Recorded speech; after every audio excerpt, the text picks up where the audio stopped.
spooky mates of YouTube, Marcel from Aussie Horror here, and in today's video we're going to be looking at the new Deadpool and Wolverine movie. I just got done seeing it in the cinema, and I figured since I've got a movie dedicated channel here on YouTube, I've got to review the movie. And so if that sounds good to you, I've got some thoughts I want to share about it, so let's get into the review. I waited a long time for this team up. Obviously, Deadpool and Wolverine stars Ryan Reynolds and Hugh Jackman as Deadpool and Wolverine, and it kind of picks up where Deadpool 2 finished off.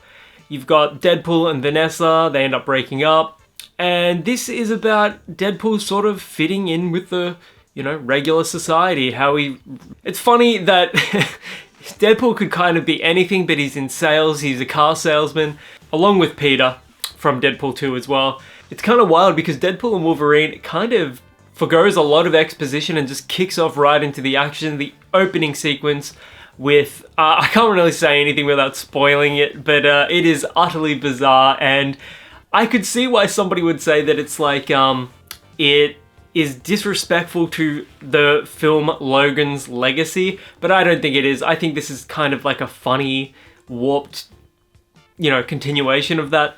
But you'll see when you go and see the movie. I thought it was so clever and brutal, gory, and a lot of the best parts of the movie are with that brutal, gory violence. Being a lifelong fan of horror movies, you really learn to appreciate some of the goofy, over-the-top violence that is in these Deadpool movies. I figured being a Disney Marvel Deadpool movie, they would, maybe not make it so graphic, but that wasn't the case with this one. The violence is unchecked. I think it's just as violent as the previous Deadpool movies. I've got to say though, this didn't feel as lewd as the first two Deadpool movies. I got the sense when I was watching Deadpool 1 and 2 that there was sort of no joke, there was no stone that they couldn't unturn, whereas with this one, it felt like the foot was off the accelerator just a smidge. Like, it's still very, very lewd, but the jokes weren't quite on that same level as Deadpool Part 2, for instance. But still very funny. The violence again, some really spectacular fight sequences here. I saw a rumor online that there would be a Hulk versus Wolverine fight, and there had to have been a lot of misinformation just thrown out into the wild, just so people didn't know what to expect.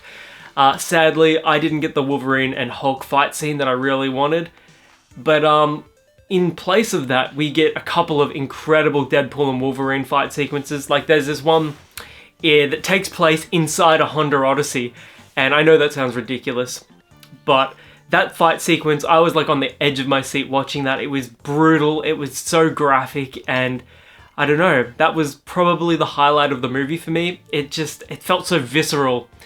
You've got two blokes here that have healing factor, and they're just going to town on one another. And that scene alone sold the movie for me. I thought it was fantastic. And I just thought that everything else around that fight sequence was great, but the fight sequence itself was what really sold the movie for me. You were an X-Man.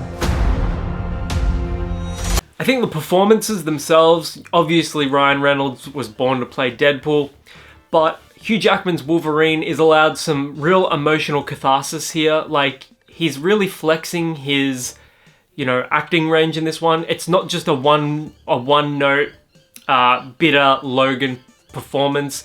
There are some scenes in this where you really get wrapped up in sort of Wolverine's emotional sort of trauma. And I thought those scenes in particular where Hugh Jackman's really allowed to act are fantastic, and some of the best scenes in the movie. It's so good to see Hugh Jackman back as Wolverine.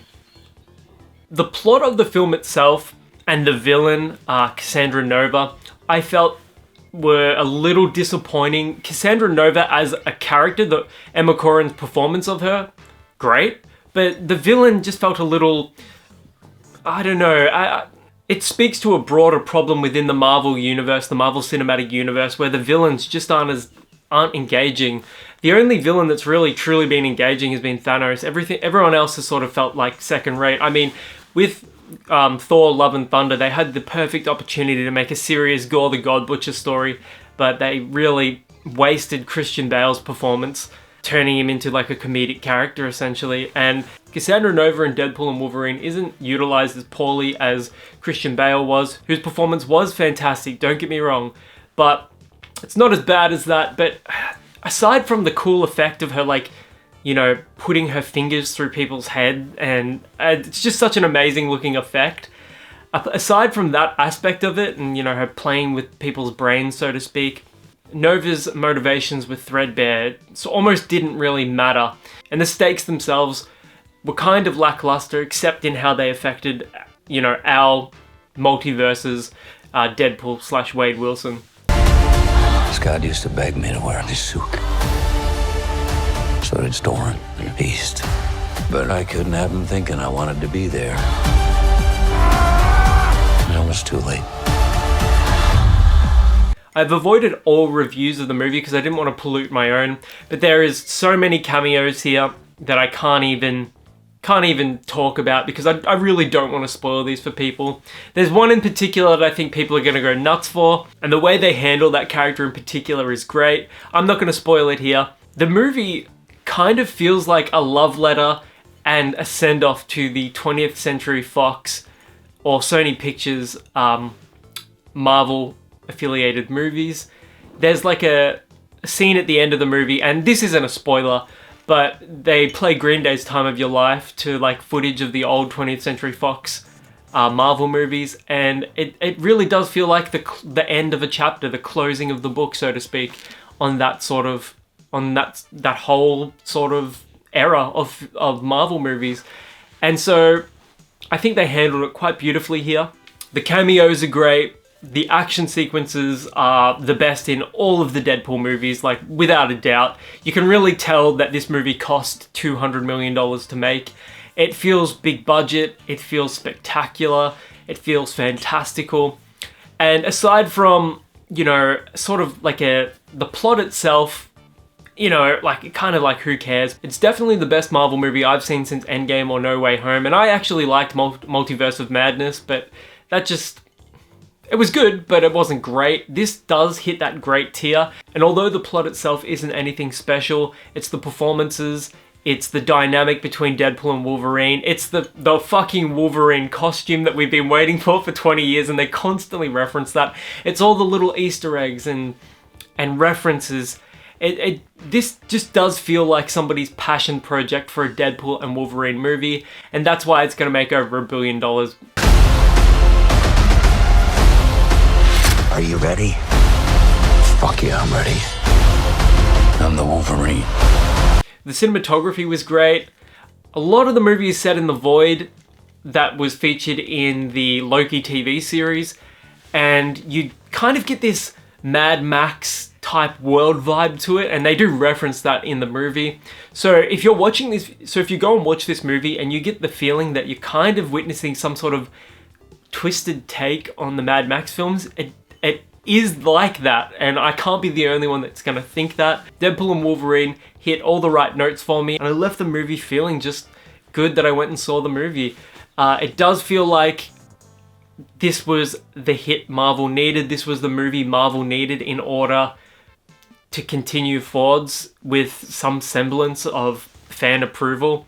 Because let's be real for a second here, Marvel has sort of polluted their own brand with how lackluster their series have been, how lackluster the movies have been, and they really need to take a focus to turn back towards dramatic storytelling. They can have their little comedic moments, like Deadpool is a great medium to have a more lighthearted film. So a film like this, the comedy feels earned, it feels necessary, like a necessary part of the story itself, whereas with Thor Love and Thunder, for instance, that was just balanced. Like, they had the Gore the God Butcher story there, and they turned that into a joke, and it didn't need to be. This is a good step towards the right direction for Marvel. Let's hope they carry this momentum. They lower the amount of films that they're releasing every year, so maybe 1 or 2 series a year, and then 2 or 3 movies a year. That seems to be plenty. Previously, they've been pumping them out, and it's just difficult to keep up with them all. Anyways, if you've seen Deadpool and Wolverine, let me know in the comments below. I can't wait to hear what you guys have to say. And until the next one, my name is Marcel from Aussie Horror, and I will catch you guys around.